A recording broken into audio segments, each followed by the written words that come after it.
Hello साथियों, मैं कमल एक बार फिर से आपका स्टडी ग्रुप आईक्यू चैनल पर हार्दिक स्वागत करता हूं। जैसा कि दोस्तों लगातार मैं क्लास ले रहा था, आज से 2 तीन क्लासेस नहीं हो पाई, जिसमें कुछ फीवर की वजह से ऐसा हो गया था। ठीक है, टेंशन की कुछ बात नहीं है। हम धीरे धीरे क्या करेंगे, मैथ को अच्छे तरीके से कवर कर ले जाएंगे। जैसा कि मैंने बताया था कि जो ये रेशियो एंड प्रोपोर्शन का जो चैप्टर होता है, ये बहुत ही आसान चैप्टर होता है। आयु संबंधी क्वेश्चन मैं करा रहा था, तो आयु संबंधी क्वेश्चन जो होते हैं, मैंने यहाँ पर इनके डिफरेंट वाले अंतर वाले क्वेश्चन करा दिया था, पूर्व और पहले जो इस तरीके के क्वेश्चन आते हैं। ठीक है, तो साथियों आज का जो टॉपिक है वो बहुत ही इंटरेस्टेड टॉपिक है, बहुत ही अच्छे तरीके से कराऊंगा। आप लोग अच्छे तरीके से पेन कॉपी लेकर के लगातार उसको नोट करिए और रिवाइज करते रहा करिए, ताकि आपको कोई दिक्कत ना हो, किसी भी क्वेश्चन को बनाने में कोई समस्या ना हो। और मेरी गारंटी है कि आपको एग्जाम में किस तरीके से फाइट कराना है मैथ में, मेरा यहाँ तक मेरा उम्मीद है कि आप लोग 100% मार्क्स लेकर आएंगे, ये मेरी गारंटी है। हाँ, लगातार मेरे साथ मेहनत करिए, ठीक है। इसी तरीके से बेहतर और अच्छे तरीके से अध्ययन करते रहिए, ठीक है। बेहतर से बेहतर स्टडी मटेरियल पाने के लिए अपने चैनल स्टडी ग्रुप आईक्यू को लाइक, सब्सक्राइब और शेयर करते रहें, ठीक है। अब हम समय न खराब करके क्वेश्चन पे चलते हैं। देखिए, जैसा कि हमने बताया था कि अभी तक मैं क्या करा रहा हूं, अभी तक सेम अंतर वाले क्वेश्चन मैं करा रहा था। अब देखिए, जब अंतर सेम ना हो तो किस तरीके का क्वेश्चन बनाएंगे। देखिए, बहुत ही प्यारा क्वेश्चन है। 1 वर्ष पूर्व सानिका तथा गौरी की आयु का अनुपात क्रमशः 3:4 था। 1 वर्ष बाद इनकी आयु का अनुपात क्रमशः 10:30 हो गया, 13 हो गया, ठीक है।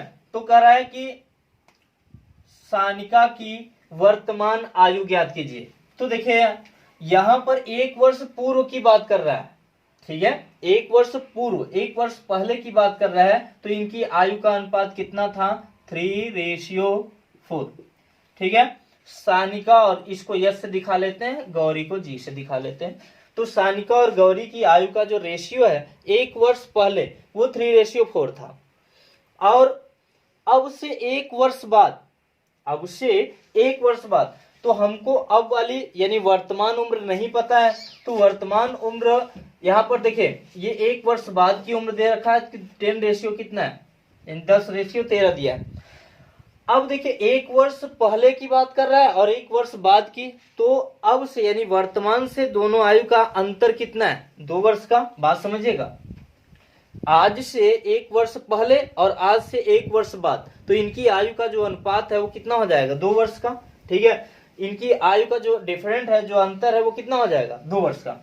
तो अभी तक हम क्या कर रहे थे साथियों, कि यहाँ पर हम देखते थे इनका डिफरेंट, इनका अंतर निकालते थे। अगर अंतर बराबर होता था तो हम आराम से कर लेते थे, लेकिन हमने देखा कि यहाँ पर अंतर इनका सेम नहीं है, ठीक है। तो किस तरीके से क्वेश्चन को बनाएंगे, तो देखिए, हमें क्या करना है, सबसे पहले इनका अंतर देखना है। इनमें अंतर 3 और 4 में अंतर कितने का है, 1 का। 10 और 3 में अंतर है कितने का, 3 का। क्लियर, समझ में आया। तो अब हम क्या करेंगे कि यह जो अंतर निकल करके आ रहा है, यानी 3 वाले का इन दोनों में मल्टीपल कर देंगे और 1 वाले का इन दोनों में मल्टीपल करेंगे। देखिए यार, कैसे करते हैं, 3 का मल्टीपल इन दोनों में करेंगे। देखिए, इसका इसमें और इसका इसमें, ठीक है, इन दोनों में मल्टीपल कर देंगे। तो 3 का मल्टीपल करेंगे तो 3 त्रिक 9 हो जाएगा, और 3 चौक कितना हो जाएगा, 12 हो गया, ठीक है। अब देखिए, 1 का इन दोनों में मल्टीपल करिए, इन दोनों में, तो ये हो जाएगा 10:30। अब देखिए, अब हमें क्या हो गया, अब हम अंतर जो है सेम कर लेंगे। तो यहां से हमने देखा कि अंतर 1 का है, ये भी अंतर कितने का है, 1 का है। अब तो हम आसानी से कर ले जाएंगे, जैसा पिछले टॉपिक में जिस तरीके से कराया था सेम उसी तरीके से करना है। हाँ, जिन्होंने नहीं देखा है वो जा करके प्लेलिस्ट में जा करके देख लीजिए, ठीक है, पिछली क्लासेस ले लीजिए तो आपको समझ में आ जाएगा। बहुत ही बेहतर तरीके से इसको हम लोग हल करेंगे, बहुत ही अच्छा टॉपिक होता है और हर एक एग्जाम में 1-2 क्वेश्चन आयु संबंधी जरूर मिलते हैं।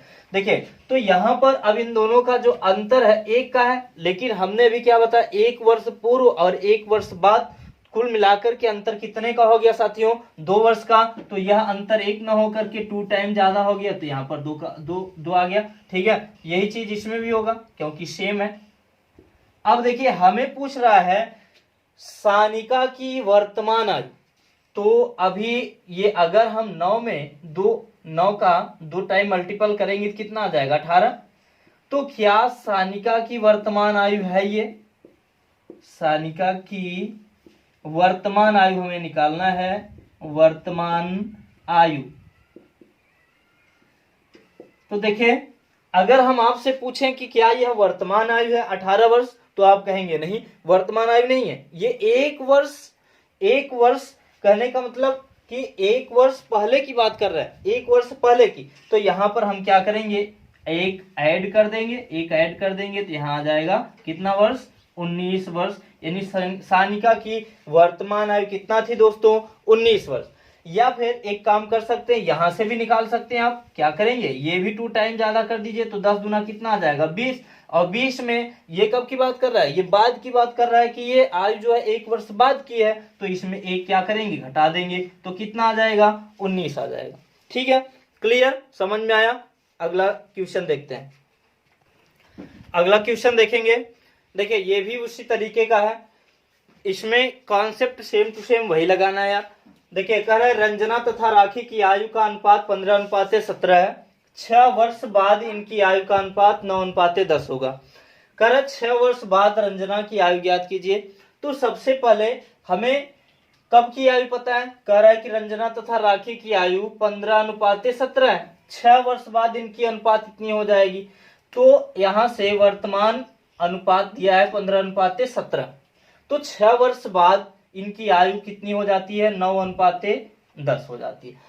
अगर यार इसमें दोनों में अंतर सेम होता तो हम क्वेश्चन बना लेते, लेकिन दोस्तों इनमें जब अंतर सेम ना हो तो हम कैसे बनाते हैं। देखिए, आइए कोशिश करते हैं, इनमें अंतर देखते हैं, कितने का अंतर है, 2 का अंतर है। इसमें कितने का अंतर है, 1 का अंतर है। तो इसमें क्या होता है कि इसका इसमें मल्टीपल कर देंगे और इसका इसमें मल्टीपल कर देंगे। तो देखिए, इसका मल्टीपल इसमें करेंगे तो 15:17 ही आएगा, ठीक है। इसका इसमें मल्टीपल करेंगे तो 9 दूनी 18, इसमें करेंगे 10 दूना कितना हो जाएगा, 20 हो जाएगा।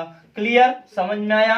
अब देखिए, इनका अंतर जो है 3 का है, तो यहाँ पर 3 का अंतर हो जाएगा, ठीक है। अब कह रहा है कि 6 वर्ष बाद, आज से 6 वर्ष बाद, तो अब से 6 वर्ष बाद की उम्र में कितने का अंतर है, 6 का अंतर है। तो कितना टाइम ज्यादा है, 2 टाइम ज्यादा है, तो 2 3 6 हो गया, ठीक है। क्लियर, समझ में आया। तो आगे देखते हैं। अब यहां से ये भी 2 गुना ज्यादा कर दीजिए, 2 गुना करेंगे तो इधर भी 6 आ जाएगा, सेम। अब देखिए आगे बढ़ेंगे, तो हमें किसकी आयु ज्ञात करना है, रंजना की।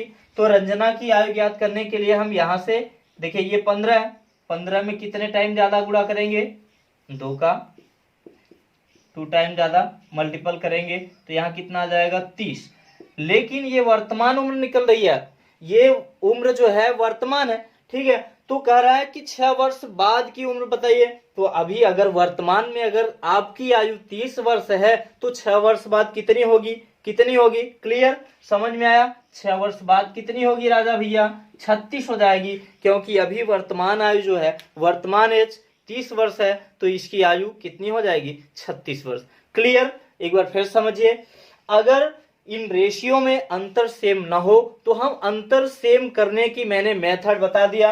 मेथड ये है, अगर देखिए हमने लिखा AB और ये है CD, अगर इन दोनों का अंतर सेम ना हो तो इनका अंतर देखते हैं, इनका अंतर, ठीक है। इसका अंतर देखिए, अगर इसमें 2 का अंतर है तो इसका मल्टीपल इन दोनों में कर दीजिए। यदि इनमें 3 का अंतर है तो इनका मल्टीपल इनमें कर दीजिए। तो क्वेश्चन को आसानी से आप बना ले जाएंगे, कोई भी समस्या नहीं आएगी। और ये बहुत ही आसान तरीका है दोस्तों, बहुत ही इजी कॉन्सेप्ट है, बहुत ही इजी कॉन्सेप्ट है। देख रहे हैं, ज्यादा से ज्यादा हमें तो मान लीजिए कि थोड़ा सा समझाने में समय लग जाता है। अगर आप इस तरीके से 4-6 क्वेश्चन लगातार बना ले गए तो आपको करने में कोई भी दिक्कत नहीं होगी, बहुत ही इजी तरीके से करेंगे। ठीक है, आगे देखते हैं। यहाँ पर एक बार फिर समझ लीजिए। तो सबसे पहले ये रेशियो कह रहा है कि रंजना तथा राखी की आयु 15:17 है। तो इस समय वर्तमान एज 15:17 है। कह रहा है 6 वर्ष बाद इनकी आयु 9:10 हो जाता है। तो कह रहा है रंजना की 6 वर्ष बाद आयु ज्ञात कीजिए। तो हम क्या करेंगे, सबसे पहले इनका अंतर सेम करेंगे। तो इनमें हमने देखा कि 2 का अंतर है और इसमें 1 का अंतर, तो 1 वाले का इसमें मल्टीपल और 2 का इसमें मल्टीपल, तो ये 15:17 और 18:20 हो गया। अब इनमें अंतर कितने का आ गया साथियों, 3 का। तो ये 3 अंतर 3 न होकर के 6 वर्ष का है। तो 2 का मल्टीपल करेंगे, जब 2 का मल्टीपल किया हमने तो 2 का इधर भी निकाल लेंगे, तो 15 दूना 30 हो गया। लेकिन ये वर्तमान आयु निकल रही है। अगर कह रहा है कि 6 वर्ष बाद आयु ज्ञात कीजिए, तो उसमें हम 6 वर्ष क्या करेंगे, ऐड कर देंगे, तो 36 वर्ष हो जाएगी। क्लियर, ठीक है। तो इसी तरीके से बहुत ही अच्छे तरीके से हम लोग रेशियो एंड प्रोपोर्शन को खत्म कर ले जाएंगे। अभी तो मान लीजिए कि 1-2 क्लास हुई ही है, ठीक है। और बेहतर क्वेश्चन और हम कराने की कोशिश करेंगे, बेहतरीन से बेहतरीन क्वेश्चन कराएंगे, ठीक है। तो यार लाइक जरूर किया करो, लाइक शेयर सब्सक्राइब जरूर किया करिए, क्योंकि देखिए आपसे ही ये चैनल आपसे ही प्रसारित होता है, आपके माध्यम से ही ये वायरल होगा, आपके ही माध्यम से आगे तक, अगर आगे तक ये चैनल जाता है तो हमें भी काफी प्राउड होगा कि हमारे साथ जितने हमारे साथी विद्यार्थी जुड़े थे उन्होंने हमारे साथ मेहनत किया है और हम आपके साथ लगातार तत्पर हर समय बने रहेंगे। ठीक है, अगला क्वेश्चन देखते हैं। देखिए नेक्स्ट क्वेश्चन है, रेखा की आयु अपने पिता की आयु से आधी है। रेखा की आयु अपने पिता की आयु से आधी है। 20 वर्ष बाद उसके पिता की आयु उसकी आयु की 1.5 गुनी होगी। रेखा के पिता की वर्तमान एज निकालना है, ठीक है। तो देखिए अब मान लेते हैं रेखा और ये उसका फादर, ठीक है। रेखा और इन दोनों में हमको क्या निकालना है, अनुपात निकालना है। तो कह रहा है कि रेखा की आयु अपने पिता की आयु से आधी है, यानी रेखा की आयु अपने पिता की आयु से कितनी है, आधी है। तो अगर उसके पिता की आयु हम 1 मान लें तो रेखा की आयु कितनी होगी यार, 1/2 होगी। ठीक है, सिंपल है, एकदम साधारण है। देखिए कह रहा है रेखा की आयु अपने पिता की आयु से आधी है। तो अगर उसके पिता की आयु हम 1 वर्ष मान लें तो रेखा की आयु कितनी होगी, आधी होगी। क्लियर, समझ में आया। अगर हम इनके पिता की आयु 50 वर्ष मान लें तो रेखा की आयु कितनी होगी, 25 वर्ष। ठीक है, कर रहा है 20। अब यहां से थोड़ा से रेशियो निकाल लेते हैं। देखिए 1/2 रेशियो 1 अगर करेंगे तो यह रेशियो गायब करने के लिए हम क्या करते हैं, हम इसका इसमें क्या हो जाएगा, इसमें मल्टीपल हो जाएगा। तो 1 रेशियो कितना आ जाता है, 2। ठीक है, क्लियर, समझ में आया। तो यहां पर ये हो जाएगा 1/2। ठीक है, अभी हमने क्या बताया कि अगर इसके पिता की आयु 50 होगी तो इसकी आयु कितनी होगी, 25 ही होगी। तो अगर इनके पिता की आयु 2 है तो रेखा की आयु आधी होगी, कहने का मतलब 1 वर्ष होगी। क्लियर, आगे देखते हैं। क्वेश्चन में आगे कह रहा है यार 20 वर्ष बाद उसके पिता की आयु उसकी आयु की 1.5 गुनी होगी। 1.5 गुनी का मतलब कितना है, 1 से 1/2, कहने का मतलब आएगा कितना, 3/2। तो कह रहा है कि 20 वर्ष बाद उसके पिता की आयु उसकी आयु की कितनी होगी, 1.5 गुनी होगी। तो यहां से उसके पिता की आयु कह रहा है 1.5 गुनी होगी का मतलब 3/2 कर देंगे। अगर इसकी आयु 1 है तो उसके पिता की आयु कितनी है, 1.5 गुनी है। तो यहां से ये हो जाए कितना, 2:3। क्लियर, समझ में आया। तो इनमें जो अनुपात बन करके आया वो आया 1:2 और 2:3। क्लियर, ठीक है। तो कह रहा है कि 20 वर्ष बाद, ठीक है। तो अब ये तो हो गया 20 वर्ष, इनमें अंतर 20 वर्ष का दिया है। तो कह रहा है कि रेखा के पिता की वर्तमान आयु निकालिए, वर्तमान एज हमको निकालनी है। तो अब देखिए इनमें अंतर कितने का है, 1 का। ठीक है, 1 का अंतर है। तो अब यह कह रहा है कि एक का नहीं, अंतर इसमें कितने का 20, तो 20 गुना ज्यादा का अंतर है तो 20 कर देंगे। ठीक है, यहाँ पर भी क्या 20 का मल्टीपल कर देंगे। ठीक है, तो हमको किसकी आयु निकालना है, किसकी आयु निकालना है, तो रेखा के पिता की वर्तमान आयु। तो रेखा के फादर को हमने ये मान रखा है, यहाँ पर 2 आया है, तो यहाँ पर कितना आ जाएगा 20 टाइम ज्यादा, तो 20 गुना कितना आ जाएगा यार 40 वर्ष। ठीक है, 40 वर्ष। अगर रेखा की आयु पूछता तो रेखा की आयु कितनी होगी 20 वर्ष। ठीक है, क्लियर। तो यहाँ पर देखिए समझ में तो आ रहा है, क्लियर समझ में आ रहा है कि अगर उसकी आयु 40 वर्ष रही होगी तो रेखा की आयु 20 वर्ष रही होगी, क्योंकि वो क्वेश्चन में कह रहा है कि वह अपने पिता की उम्र की क्या है आधी है। क्लियर। ठीक है, आगे बढ़ते हैं। नेक्स्ट क्वेश्चन है, देखिए कह रहा है कि 10 वर्ष पूर्व एक पिता की आयु उसके पुत्र की आयु की 3 गुनी थी। ठीक है, तो 10 वर्ष पूर्व की बात कर रहा है, यानी 10 वर्ष पहले की बात कर रहा है। 10 वर्ष पहले या पूर्व एक पिता की आयु उसके पुत्र की आयु की 3 गुनी थी। वर्तमान में पिता की आयु पुत्र की आयु की 2 गुनी है। अब देखिए ये वर्तमान आयु दे रखा है, क्लियर समझ में आ रहा है, वर्तमान आयु 2 गुनी है। तो कह रहा है कि पिता की वर्तमान आयु ज्ञात करना है। देखिए यार यहाँ पर हमें फायदा क्या है, अभी रेशियो में ही हम एज वाले क्वेश्चन कर ले रहे हैं, तो हमें जो एज संबंधी चैप्टर एक अलग सा चैप्टर है उसको हम इसी में खत्म कर ले जाएंगे, तो उसको हमें पढ़ने की आवश्यकता नहीं होगी। अगर उस चैप्टर में कुछ सवालें एक्स्ट्रा होंगी तो मैं उनको भी कराने की कोशिश करूंगा, मैं पूरा का पूरा सोल्यूशन दूंगा उनका, पूरी की पूरी जो भी क्वेश्चन उसमें से रह जाते हैं, जो भी चैप्टर में बचेगा मैं उसको करवा दूंगा।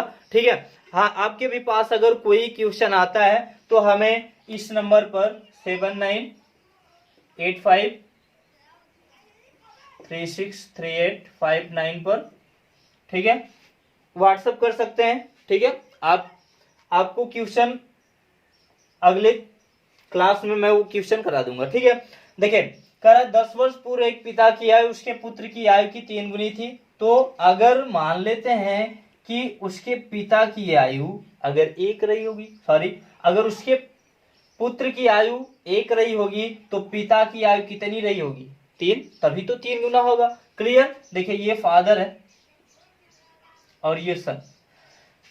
क्वेश्चन समझिए, 10 वर्ष पूर्व एक पिता की आयु उसके पुत्र की आयु की 3 गुनी थी। अगर पुत्र की आयु 1 वर्ष हम मान लें तो पिता की आयु कितनी होगी 3 वर्ष। क्लियर। तो आगे कह रहा है वर्तमान में पिता की आयु पुत्र की आयु की 2 गुनी है। वर्तमान में पिता की आयु पुत्र की आयु की कितनी है 2 गुनी। अगर यहां से पुत्र की आयु हम मान लें, पुत्र की आयु कितनी 1, तो पिता की आयु कितनी होगी 2 वर्ष। ठीक है, क्लियर। तो अब ये जो है 10 वर्ष पहले की आयु है और ये वर्तमान आयु है। अगर वर्तमान करा तो हम इसी में से निकालेंगे। लेकिन अब यहाँ पर समस्या ये है कि अगर हम जो अंतर देखते थे क्या इनमें अंतर सेम है, अंतर सेम नहीं है। इसमें 0 का अंतर है, इसमें 1 का अंतर है। तो हमने क्या बताया, हमने ये बताया कि इसका अंतर देख लीजिए, इसका अंतर देख लीजिए। क्लियर। तो इसमें 1 का अंतर है, इसमें कितने का अंतर है 2 का, तो इसका इसमें मल्टीपल कर दीजिए, इसका इसमें। तो देखिए क्या करेंगे, 1 का मल्टीपल इसमें करेंगे तो ये 3:1 ही आएगा। क्लियर, समझ में आया। हाँ ठीक है, आगे देखते हैं। इसका 2 का मल्टीपल इसमें करते हैं तो 2 दूनी 4, ये हो जाएगा 2 1 2, यहाँ पे 4 होगा। ठीक है, अब देखिए अंतर देखेंगे तो अब इनका अंतर क्या हो गया, कितने का अंतर है 1 का अंतर हो गया। अब कह रहा है कि अंतर 1 का नहीं है, कितने वर्ष का है 10 वर्ष का। 10 वर्ष पहले की बात कर रहा है, कितना 10 टाइम ज्यादा, तो ये हो जाएगा 10 वर्ष। इसमें इधर भी कर देंगे तो ये आ जाएगा कितना 10 वर्ष। ठीक है, अब हमें कह रहा है कि पिता की वर्तमान आयु ज्ञात कीजिए। तो हमने क्या बताया यार, ये 10 वर्ष पहले की आयु है 3:1। ठीक है, और ये जो आयु 2:1 है ये वर्तमान आयु। देखिए यहाँ पे कह रहा है वर्तमान आयु, तो यह भी वर्तमान आयु होगी। तो यहाँ पर इसके पिता की उम्र भी 10 टाइम ज्यादा होगी, तो 10 चौक कितना होगा 40 वर्ष। और अगर पुत्र की आयु देखा जाए तो 10 दूना कितना 20 वर्ष। क्लियर, समझ में आया। ठीक है, तो बहुत अच्छा, आगे देखते हैं। देखिए यह एक बेहतरीन क्वेश्चन है। देखिए यहाँ पर ए और सी के व्यय का अनुपात 16:12:9 है और उनकी बचत उनकी आय का 20%, 25% और 40% है। ठीक है, यदि उनकी आय का योग 1530 रुपया हो तो बी का वेतन ज्ञात कीजिए। देखिए यहाँ पर हमें क्या दिया है, व्यय दिया यानी खर्च दिया है 16:12:9 ABC। तो यार कह रहा है कि उनकी बचत उनकी आय का, हमें आय तो नहीं पता है, कह रहे उनकी आय का 20%, 25% और 40%। तो देखिए हम जब परसेंटेज पढ़ा रहे थे इसीलिए हमने क्या किया था, परसेंटेज मैं पहले लेकर आया था और अब इसके बाद मैं रेशियो लेकर के चल रहा हूं। तो परसेंटेज और रेशियो को देखते हुए सारा का सारा मैथ पोर्शन खत्म हो जाता है दोस्तों इन्हीं 2 चैप्टर पर, इसीलिए मैंने परसेंटेज और रेशियो पहले कराया है। ठीक है, आगे देखते हैं। तो यहाँ पर इनकी जो आय है, आय तो हमको पता नहीं है, आय हमको नहीं पता है, तो एक ही कर है उनकी आय जो है यहाँ पर 20% को हमने फ्रैक्शन में बना करके बताया था 1 कितना होता है 5। क्लियर, 1/5 होता है, हाँ या ना, हाँ 1/5। तो 20 यहाँ से अब अगर इसकी आय 5 रही होगी, अगर ये 5 रुपए कमा रहा होगा तो कहीं ना कहीं कितने खर्च कर रहा होगा, 1 रुपए। क्लियर, समझ में आया। तो अब देखिए यहां से हम देखेंगे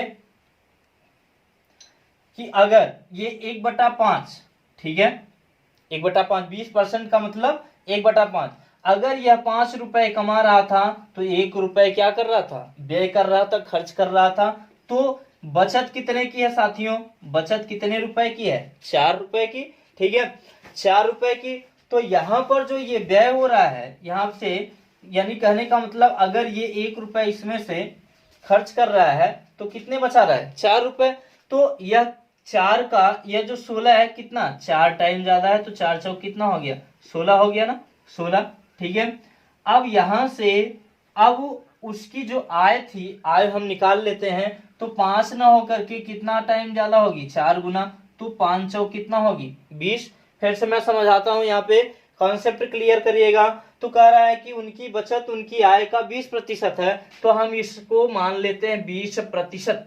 तो 20% की फ्रैक्शन वैल्यू 1/5 होती है। अगर यह 5 कमा रहा था, 1 रुपए खर्च कर रहा था, बचा 4 रुपए बचा रहा था, तो यहाँ पर इनका जो 16 आ रहा है, 16 रुपए व्यय, तो यहाँ पर इसका कितना गुना ज्यादा है, 4 गुना ज्यादा है, तो 4 चौक 16 आ रहा है। तो यह 5 न होकर के यह राशि 5 चौक कितना रही होगी, 20।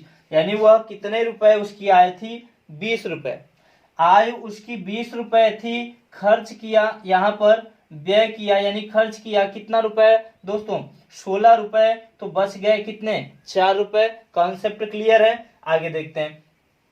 अब कह रहा है यहाँ पर कि 25%, जो बी है वो 25% अपनी आय का 25%। तो 25 का मतलब फ्रैक्शन में वैल्यू कितना होगी यार, फ्रैक्शन देखेंगे तो 25 का कितना आ जाएगा, 1/4। तो यहां से 1 रुपए व्यय कर रहा है, 4 रुपए कमा रहा है, तो इसके पास बचे कितने, 3। तो यह 3 न होकर के यह कह रहा है कि 12 है, तो 12 इसको मान लेते हैं, 3 चौका 12। तो यह 4 न होकर के यह भी कितना टाइम ज्यादा होगा, 4 टाइम, तो 4 चौक कितना होगा यार, 16। तो यहाँ पर इसको हम लिख लेते हैं, यहीं पर देखिए यहाँ पर लिखा हमने 1/4। तो यह 3 का अंतर है, इनमें 3 का अंतर न होकर के इसमें कह रहा है 12 का अंतर है, तो 4 का मल्टीपल कर देंगे, तो 4 तिहाई कितना हो जाएगा, 12। तो यह 4 न होकर के 3 4 टाइम ज्यादा है, ठीक है, तो कितना हो जाएगा, 4 चौक 16। अब इसी तरीके से अगले वाले को भी हम करेंगे। ठीक है, अगले वाले का कह रहा है 40%, तो 40% की फ्रैक्शन वैल्यू कितनी होगी यार, देखिए 2/3। ठीक है, क्लियर, समझ में आया। देखिए इसको 2/3 हमने कैसे लिखा, 40% को हटाएंगे तो यहाँ पर 40/100 कर देंगे, 0 0 कैंसिल हो जाएगा, 2 दूनी 4, सॉरी यार 2/5। ठीक है, तो यहाँ पर 2/5 हो जाएगा। तो 2/5 यह कहीं ना कहीं अगर ये 5 रुपए ओवरऑल इसकी आय थी, तो ये 2 रुपए खर्च कर रहा था, तो बचा रहा था कितना, 3 रुपए। तो यह कर रहा है 3 न होकर के कितना बचा रहा है, कितना खर्च कर रहा है, ₹9 तो कितना गुना ज्यादा, 3 गुना ज्यादा। तो ये इसकी आय जो है वो भी कितनी होगी, 5 तिहाई 15। तो यहां से इस तरीके से इसको हम क्या करेंगे, निकाल सकते हैं। तो यहां देख लीजिए, तो देखिए ये हो जाएगा 2/5। तो 3 का अंतर है इनमें, ये कर रहा है 3 टाइम ज्यादा है तो 3 त्रिक 9 आया, लेकिन यहाँ पर हमको उसकी आय निकालनी है तो यहाँ से 3 का गुणा कर देंगे तो आ जाएगा। अब देखिए वो हमको रेशियो मिल गया, इनकी आय का रेशियो यानी 20:16:15।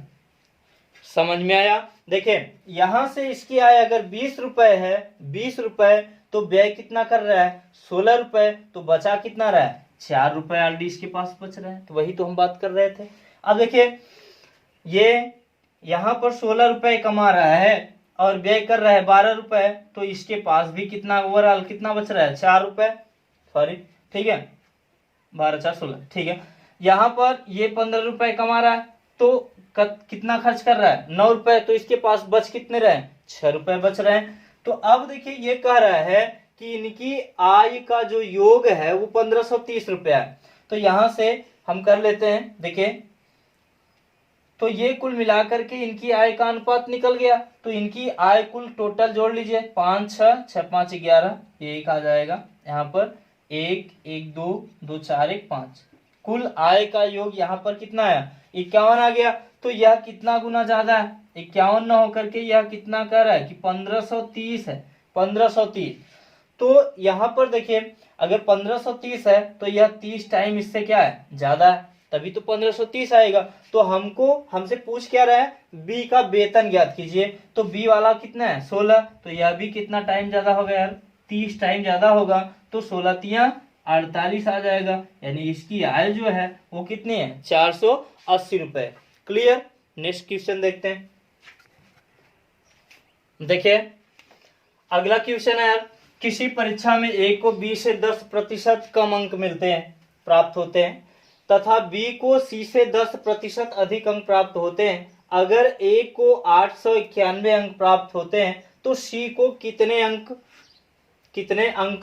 प्राप्त होते हैं, सॉरी यहाँ पर लिख लीजिएगा कितने अंक प्राप्त होते हैं। तो देखिए यहां से हमें क्या करना है, सबसे पहले कौन सा नहीं दिया है इस पे जाते हैं। तो देखिए कह रहा है हमें, देखिए सी जो है वो नहीं पता है, कह रहा है कि किसी परीक्षा में ए को बी से 10% कम अंक प्राप्त हुए। अब कह रहा है कि तथा बी को सी से 10% अधिक अंक प्राप्त होते हैं। तो सी के लिए कोई डाटा नहीं दिया है, तो हम क्या करते हैं यार, यहाँ पर सी को मान लेते हैं कि इसको 100 अंक प्राप्त हुए होंगे। तो कह रहा है कि बी को, देखिए यहां से देखिए बी को सी से 10% अधिक अंक, इसका मतलब अगर सी 100 पा रहा है तो बी को कितना मिलेगा, 110। क्लियर, समझ में भाई। देखो यहाँ पे कह रहा है, हमने मान लिया सी को कितने 100 अंक मिलते हैं, तो कह रहा है कि बी को सी से 10% अधिक अंक मिल रहा है। तो इसका मतलब कि सी को 100 तो मिल ही रहा था, तो 100 में से 10% उसको ज्यादा मिल रहा है, तो कितना आएगा, 110 आ गया। अब देखिए आगे कह रहा है कि ए को बी से 10% कम अंक मिलता है। तो बी से, तो बी का जो अंक था वो 110 था। तो कह रहा है 110 से कितना अंक कम, 10%। तो इसका मतलब है कि 10% का 90 निकालेंगे तो 90/100 हो जाएगा। तो यहाँ पे कितना आ जाएगा, 11×9 99, तो आ जाएगा 99 रेशियो 110 रेशियो 100। क्लियर, समझ में आया। अब देखिए कह रहा है ए को 99 नहीं 891 अंक प्राप्त हो रहा है। तो इसका मतलब है कि कितना टाइम ज्यादा, तो 9 टाइम ज्यादा होगा, ठीक है, 9 गुना ज्यादा, तो 891 अंक ए को प्राप्त हो रहा है। तो कह रहा है सी को कितने अंक प्राप्त होंगे, तो यह भी अपने आप में कितना टाइम, भाई अगर ये 9 गुना होगा तो इसको भी 9 गुना करेंगे और इसको भी 9 गुना करेंगे। तो इसका मतलब सी को जो अंक प्राप्त हो रहा है वो कितना, 900 अंक प्राप्त हो रहा है। क्लियर। देखें फिर से समझ लीजिए, कह रहा है कि किसी परीक्षा में ए को बी से 10% कम अंक मिल रहा है और कह रहा है कि बी को सी से 10% अधिक अंक प्राप्त हो रहा है। तो सबसे पहले हम क्या मान लेते हैं यार, सी को 100 मान लेते हैं। सी को अगर 100 मान लिया हमने, तो कह रहा है कि बी जो है सी से 10% अधिक अंक प्राप्त करता है, तो इसका मतलब 110 हो जाएगा। और कह रहा है जो बी है वो बी से ए जो है 10% कम अंक प्राप्त कर रहा है, तो 110 का 90% निकालेंगे तो 99 आ जाएगा। तो कह रहा है कि ए जो है 99 नहीं है, 99 ना होकर के 891 है, यानी 9 गुना ज्यादा है, तो 9 का इसमें ज्यादा मल्टीपल कर देंगे। तो कहने का मतलब अगर ये 9 ज्यादा है तो ये भी 9 गुना ज्यादा होना चाहिए। 9 गुना ज्यादा करेंगे तो ये आ जाएगा 990, और वो भी कितना होगा 900। तो समझ में आया। तो सी जो है, सी को कितने अंक प्राप्त हो रहे हैं 900।